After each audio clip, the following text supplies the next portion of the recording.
అక్కడికి పోయి దేవుడి సన్నిధిలో ఆరాధన చేయాలి అన్నాడు. అట్లా అంటే ఇంతవరకు నువ్వు మందిరానికే వెళ్ళలేదా అని అడిగాడట యేసన్న గారు. నేను మందిరాలు ఎన్ని ఉన్నాయో అన్నీ తిరిగేసి వచ్చాను ఎస్సయ్యా.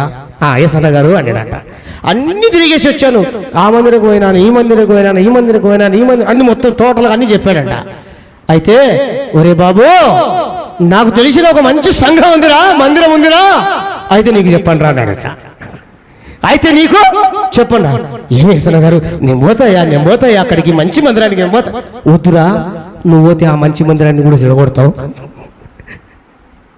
నువ్వు పోతే కింద అక్కడ ఉన్నటువంటి విశ్వాసం కూడా చెడగొడతావు.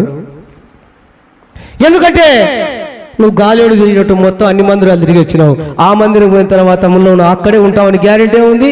మరలా రా నా ఎంత అని మళ్ళీ కొందరు నెత్తమెత్తుకొని పోతావు. వద్దురా నాయన, ఆ మంచి సంఘం మాత్రం నీకు